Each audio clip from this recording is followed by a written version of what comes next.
vermicompost production and packaging center. Also, we have branded LED bulb. We have branded it is Rhino LED bulb.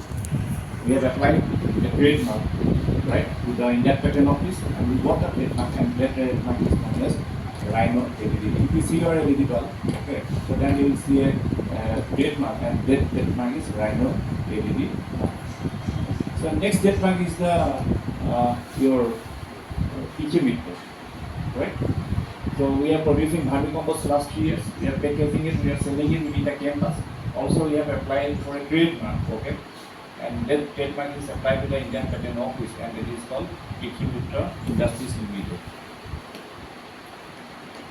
And third, we have also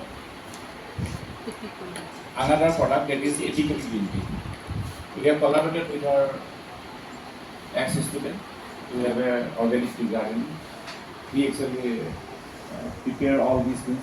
The final product we got from him, we collect from him, and we brand it as ethically guilty, Assam ethically guilty. So these are the 3 products we have launched so far. This year, we have also launched a 2 products regarding fruit cleaning. We have probably seen the white fever, no? White fever. So 2 brands we are releasing. One is the